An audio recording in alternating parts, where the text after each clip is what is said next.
8th November 2009 செரியநாட், Kerala. ஒரு அமைதியான குடும்பத்தில் இவ்வளோ கொடூரமான கொலை நடக்கும்னு யாருமே நினச்சிருக்க மாட்டாங்க. இந்த கொலையை செஞ்சது யாருன்னு கேட்டால் அதிர்ந்து போயிடுவீங்க. கேரளாவில் உள்ள ஒரு சின்ன கிராமம் செரியநாட். அங்கே நம்மளுடைய நிம்மதியான ரிட்டையர்மெண்ட் லைஃப்பை 65 வயதிற்கு மேல் நம்மளோட பையனோடையும் நம்மளுடைய பேர குழந்தையோடையும் சந்தோஷமாக வாழலாம் அப்படின்ட்டு யூஎஸ்ல இருக்க தன்னுடைய சொத்துக்கள் எல்லாம் வித்துட்டு பாஸ்கர் கருணாவார் இந்தியாவில் இருக்கிற தன்னுடைய சொந்த உழைப்பால கட்டின தன்னுடைய வீட்டுக்கு குடி வரார். யூஎஸ்ல இருக்கும் பொழுதே பாஸ்கரின் மனைவி இறந்துடுறாங்க. இருக்கும் தன்னுடைய காலத்தை தன்னுடைய பேர குழந்தையோட செலவிடணும், தன்னுடைய பையனோட செலவிடணும்னு இந்தியாவுக்கு திரும்பி வராரு. பாஸ்கருக்கு ஒரு மகள் மற்றும் மகள் திருமணமாகி அப்ராட்ல இருக்காங்க. மகன் உடல் ஊனமுற்றவர். அவரால் தன்னுடைய வேலையை தன்னால் தனியாக செஞ்சுக்க முடியாது. தன்னுடைய காலகட்டத்துக்கு பிறகு பாஸ்கருடைய மகனான பினுவை யாரு பார்த்துப்பான்னு பாஸ்கர் யோசிச்சாரு. அதனால 2001 தன்னுடைய சொந்தக்கார பொண்ணான ஷெரனை தன்னுடைய மகனான பினுவுக்கு திருமணம் செஞ்சு வைக்கிறாரு. இது pure arrange marriage. Sharon and Binu அவங்க 2 பேரும் கேரளால சந்தோஷமா ஒரு அமைதியான வாழ்க்கை வாழ்ந்துட்டு இருக்காங்க. அவருடைய மகிழ்ச்சியான திருமண வாழ்க்கைக்கு அன்பு பரிசா கிடைச்ச குழந்தை தான் ஐஸ்வர்யா. இங்க கேரளால தன்னுடைய மகனும் தன் மருமகளும் சந்தோஷமா வாழ்றாங்கன்ற நம்பிக்கையில பாஸ்கர் யூஎஸ்ல வேலை பார்த்துட்டு இருந்தாரு. தன்னுடைய மனைவி இறந்ததாலையும் தனக்கு ரிட்டையர்மெண்ட் கிடைச்சதாலையும் இதுக்கு மேலே யூஎஸ்ல ஏன் தனியாக வாழணும்னு சொல்லிட்டு இந்தியாவுக்கு திரும்பி வராரு பாஸ்கர். வந்து சில நாட்கள் சந்தோஷமாக தான் போகுது. காலையிலேயே பாஸ்கர் எழுந்திருக்கிறாரு, தன்னுடைய வேலைகளெல்லாம் பார்க்குறாரு, வாக்கிங் போகிறாரு, தன்னுடைய பேர குழந்தையோட சந்தோஷமாக விளையாடுறாரு. இப்படியே வாழ்க்கை ரொம்ப அமைதியாக போயிட்டு இருக்கு. May 8, 2009 பாஸ்கர் தன்னுடைய வீட்டில் தூங்கிக்கிட்டு இருக்காரு. விடிஞ்சிருச்சு, ரொம்ப நேரம் ஆயிடுச்சு. எப்பவுமே சீக்கிரமா எழுந்திருக்கிற பாஸ்கர் இன்னைக்கு ரொம்ப நேரம் ஆயும் வெளியில வரவே இல்லை. என்ன இன்னும் மாமனாரை காணோம் அப்படின்ட்டு ஷெரன், அதாவது பாஸ்கருடைய மருமகள் பினுவுடைய மனைவி, மாமனாரோட ரூம்குள்ள திறந்து பாக்குறாங்க. அங்க பாஸ்கர் சுயநினைவு இல்லாம எந்த ஒரு மூமெண்ட்டும் இல்லாம பெட்ல படுத்திருக்கிறத பார்த்து ஷாக் ஆகுறாங்க ஷெரன். பயத்துல ஷெரன் சத்தம் போட்டு கத்த அக்கம் பக்கத்துல இருந்தவங்க எல்லாம் பாஸ்கர் வீட்டை நோக்கி ஓடி வராங்க. கொஞ்சம் கூட கான்சியஸே இல்லாம இருக்கிற பாஸ்கரை பார்த்துட்டு பயந்து போய் உடனே போலீஸ்க்கு இன்ஃபார்ம் பண்றாங்க. போலீஸும் கொஞ்சமும் தாமதிக்காம சம்பவம் நடந்த இடத்துக்கு உடனே வராங்க. பாஸ்கரோட கொலை எதுக்கு நடந்தது, மோட்டிவ் என்னவா இருக்கும், யாரு கொலை பண்ணிருப்பா, விரிவா பார்க்கலாம் வாங்க. விரைந்து வந்த போலீஸ் பாஸ்கரோட ரூமுக்கு உடனடியாக போறாங்க. பாஸ்கர் ரூம்ல ஃப்ளோர் ஃபுல்லா மிளகாத்தூளா கொட்டியிருக்கு. அங்க பெட்ல பாஸ்கர் அன்கான்சியஸா படுத்திருக்காரு. அவரை செக் பண்ணி பார்த்தப்போ அவருடைய உயிர் ராத்திரியே பிரிஞ்சிட்டதா டாக்டர் கன்ஃபார்ம் பண்றாங்க. வீட்டை சுத்தி பார்க்கும்பொழுது ட்ரெஸ்ஸுங்கெல்லாம் அப்படியே இருக்கு. ஆனா கபோர்ட்ல வச்சிருந்த ஜுவல்ஸ் அண்ட் பணம் மிஸ் ஆகுது. போலீஸோட இனிஷியல் இன்வெஸ்டிகேஷன்ல இது ஒரு வேளை திருட்டுக்காக வந்து திருடங்களை பாஸ்கர் பார்த்ததுனால பாஸ்கரை கொலை பண்ணியிருப்பாங்க அப்படிங்கிற ஆங்கிள் தான் விசாரிச்சுட்டு இருந்தாங்க. இன்வெஸ்டிகேஷன் போக போக இந்த கொலை ஒரு திருட்டுக்காக மட்டுமே நடந்த கொலை கிடையாது, அது மட்டும் இல்லாம கொலையாளி வீட்டுல இருக்கிற ஒரு நபர் தான் அப்படின்னு போலீஸ் நம்பினாங்க. அதுக்கு 3 காரணம் இருக்கு. முதல் காரணம், அவங்க வீட்டுல 2 பொமேரியன் நாய்கள் இருக்கு.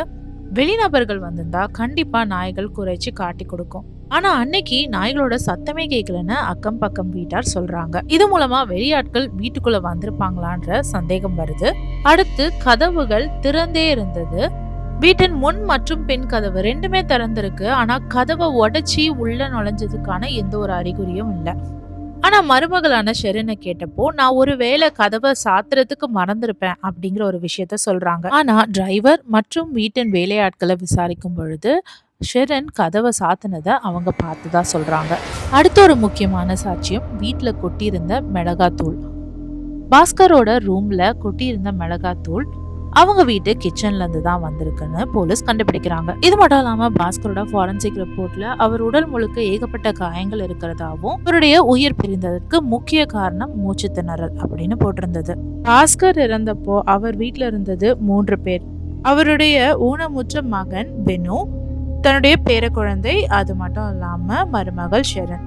ஸோ இவங்க 3 பேர் தான் ஒருத்தர் கொலையாளியா இருக்க முடியும்னு போலீஸ் உறுதிப்படுத்தினாங்க. பினு ஊனமுற்றவருங்கிறதுனால அவரால் அவருடைய வேலையை ஒழுங்கா செஞ்சுக்க முடியாதுன்ற பட்சத்துல அவரை வந்து கொலையாளி லிஸ்ட்ல இருந்து எடுத்துட்டாங்க. அடுத்து ஷெரனுடைய குழந்தை. இதை தவிர 3ஆவதா இருந்த நபர் ஷெரன். எல்லாத்தையும் வச்சு பார்க்கும் பொழுது ஷெரின் தான் இந்த குற்றத்தை செஞ்சிருப்பாங்கன்னு போலீஸ் ஊர்ஜிதப்படுத்துறாங்க. இதனால பாஸ்கர் இழந்த சில நாட்கள்லயே ஷெரினை கைது பண்றாங்க. சந்தேகத்தின் அடிப்படையில ஷெரினை கைது பண்ணாலும் ஆதாரங்கள் இல்லாம இந்த கேஸ் கொஞ்சம் கூட நிக்காது. அதனால போலீஸ் அவங்களோட இன்வெஸ்டிகேஷனை தொடர்ந்து செஞ்சாங்க. ஷெரினை அரெஸ்ட் பண்ணி போலீஸ் அவங்க பாணியில விசாரணை நடத்தின பிறகு பல உண்மைகள் வெளியே வந்தது. 2001 வீட்டின் பெரியவர்கள் முடிவெடுத்து பெனோக்கும் ஷெரினுக்கும் கல்யாணம் பண்ணி வைக்கிறாங்க. இது ஒரு பியூர் அரேஞ்ச் மேரேஜ். இன்ட்ரோடக்ஷன்ல சொன்ன மாதிரி பாஸ்கருடைய மகனான பெனோவுக்கு தன்னுடைய வேலையை தன்னாலேயே செஞ்சுக்க முடியாது. அவர் பிசிக்கலி சேலஞ்சா இருந்தாலும் மென்டலி வெரி வெரி ஸ்டேபிள். ஷெரினும் ஒரு ஏழை குடும்பத்துல இருந்து வந்த பெண். இந்த மாதிரி கொஞ்சம் பணக்கார இடத்துல திருமணம் செஞ்சு கொடுத்தா தன்னுடைய மகள் ஃபியூச்சர் நல்லா இருக்கும் அப்படிங்கிறதுக்காக அவங்க அம்மா அப்பா பெனோவுக்கு திருமணம் செய்து கொடுக்கறாங்க. ஷெரினோட திருமண வாழ்க்கை ஆரம்ப கட்டத்துல சந்தோஷமா போனாலும் போக போக ஒரு சலிப்பு தட்ட ஆரம்பிச்சிருக்கு. தன்னுடைய ஊனமுற்ற கணவனுக்கு வேலை செஞ்சு செஞ்சு விரக்தியான ஷெரின் நானும் என் வாழ்க்கைய வாழணும் அப்படின்னு முடிவெடுக்கிறா. அந்த நேரத்துல ஷெரினோட வாழ்க்கையில வந்தவங்க தான் பசித் அலி. ஷெரினுக்கு தெரிஞ்சவங்க மூலமா பசித் அலியோட கனெக்ஷன் ஏற்படுது. என்னதான் பசித் அலி ஷெரினை விட சிறு வயது பையனா இருந்தாலும் பசித் அலி மேல ஷெரினுக்கு ஈர்ப்பு ஏற்படுது. இந்த ஈர்ப்பு நாளடைவுல எக்ஸ்ட்ரா மேரிட்டல் அஃபேர் ஆகுது. பசித் அலி அடிக்கடி ஷெரினோட வீட்டுக்கு வந்து போக இருந்திருக்கான். பாஸ்கர் யூஎஸ்ல இருந்து இந்தியா வரதுக்கு முன்னாடி இருந்தே பசித் அலிக்கும் ஷெரினுக்கும் ஒரு நல்ல கான்டாக்ட் இருந்திருக்கு. கணவனுக்கும் உடல்நிலை சரியில்லாததுனால அந்த சிச்சுவேஷனை நல்லா யூஸ் பண்ணிக்கிறா ஷெரின். ஆனா பாஸ்கர் வீட்டுக்கு வந்ததுல இருந்து ஷெரினால தன்னுடைய காதலனை ஒழுங்கா மீட் பண்ண முடியல. ஆனாலும் பசித் அலிய அப்பப்போ அவளுடைய மாமனாரான பாஸ்கருக்கு தெரியாம வீட்டுக்கு கூப்பிட்டு மீட் பண்றா ஷெரின். இந்த விஷயம் அக்கம் பக்கத்தார் மூலமா பாஸ்கருக்கு எப்படியோ தெரிய வருது. ஷெரினும் பசித் அலி கிட்ட அதிக நேரம் போன் பேசிட்டு இருக்கிறத பாஸ்கர் பாக்குறாரு. கோமடைந்த பாஸ்கர் பசித் அலிய பத்தி ஷெரின் கிட்ட டைரக்டாவும் கேக்குறாரு. இந்த ரிலேஷன்ஷிப் தொடரக்கூடாதுன்னு வார்னும் பண்றாரு.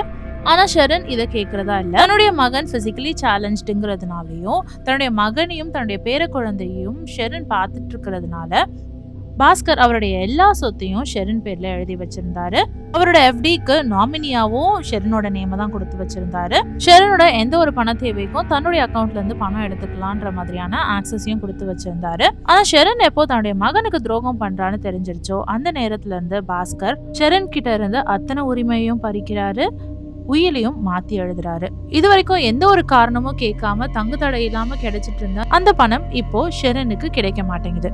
இதனால ஆத்திரத்தின் உச்சத்துக்கே போறா ஷெரின். இனியும் தன்னுடைய மாமனார உயிரோட விட்டா தன்னுடைய வாழ்க்கை சந்தோஷமா இருக்காதுன்னு முடிவெடுக்கிறா ஷெரின். இதனால தன்னுடைய மாமனாரை கொலை பண்றதுக்கு திட்டம் போடுறா ஷெரின். அந்த கொலையை எக்ஸிக்யூட் பண்றதுக்கு தன்னுடைய காதலனான பசித் அலிய துணையா வச்சுக்கிறா.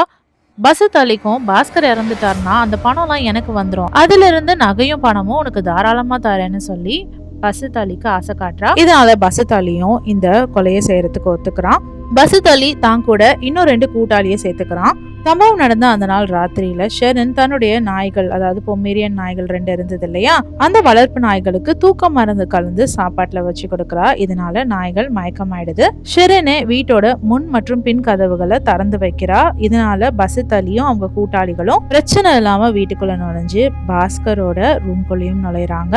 எதுவுமே தெரியாத மாதிரி ஷெரின் தன்னுடைய ரூம்ல இருக்க பசித் அலி தன்னுடைய கூட்டாளிகளோட பாஸ்கரோட ரூம்ல நுழையறான். பாஸ்கர் அங்க தூங்கிட்டு இருக்காரு. பாஸ்கரோட மூச்சை நிறுத்துறதுக்கு பில்லோ வச்சு பாஸ்கரோட முகத்தை மூடுறாங்க. பாஸ்கர் தப்பிச்சு போக பார்க்கும் பொழுது துணியால பாஸ்கரோட கழுத்தை நறுக்குறாங்க. அவர் எழுந்து ஓடாம இருக்கிறதுக்கு அவரோட கால்களையும் பிடிச்சு அழுத்துறாங்க. அதனால பாஸ்கர் அந்த இடத்துலயே துடிச்சு இறந்தும் போறாரு. இன்னுமே தெரியாத மாதிரி வெளியில வந்து பார்த்த ஷெரின் இந்த கொலையை திருட்டுக்காக தான் நடந்தது அப்படிங்கிற மாதிரி சித்தரிக்கணும்ன்றதுக்காக சில நகைகளை கபோர்ட்ல இருந்து எடுத்துட்டு போக சொல்றா. இது மட்டும் இல்லாம திருட வர திருடர்கள் தமாட்டிக்காம இருக்கிறதுக்கு மிளகாத்தூளை தரையில சிந்திட்டு போவாங்க. இது மூலமா மோப்ப நாய் வச்சு அவங்களை கண்டுபிடிக்க முடியாதுன்ற காரணத்துக்காக. ஆனா அந்த மிளகாத்தூள் பாஸ்கர் வீட்டு கிச்சன்ல இருந்தே எடுத்ததுனால ஷெரினும் அவங்க கூட்டாளிகளும் கையும் களவுமா மாட்டிக்கிறாங்க. அது மட்டும் இல்லாம ஷெரின் பசித்க்கு ஃபோன் பண்ண நிறைய ஃபோன் கால்ஸ், இதை ட்ரேஸ் பண்ணியும் போலீஸ் ஒரு எவிடன்ஸா வச்சு ஷெரினை அரெஸ்ட் பண்ணாங்க. அரெஸ்ட் பண்ணி போகும்பொழுதும் ஷெரினுக்கு ஒரு கில்ட்டி கான்சியஸும் இருக்கிற மாதிரி தெரியல. சந்தோஷமான முகத்தோட போற மாதிரி தான் இருக்கு.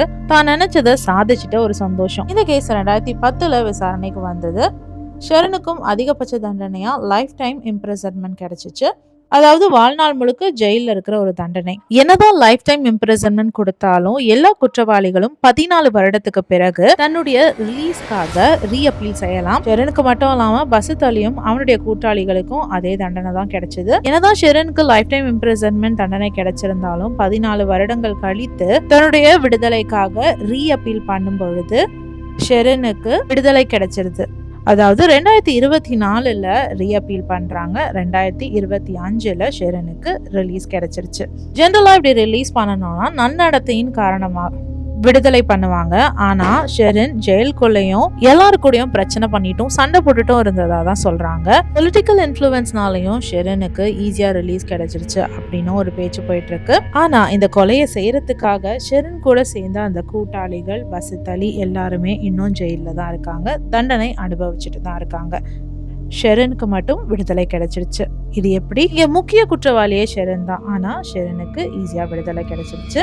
ஷெரன் விடுதலைக்கு பிறகு தன்னுடைய கணவனுடையோ இல்ல தன்னுடைய குழந்தையோடையோ இருக்கிற மாதிரி எந்த ஒரு மீடியா கவரேஜும் இல்ல. அவருடைய மாமனாரை கொலை செஞ்சு போட்ட அந்த வீடு இப்போ வரைக்கும் ரெண்டும் பண்ண முடியாம விற்கவும் முடியாம அப்படியே இருக்கிறதா சொல்றாங்க.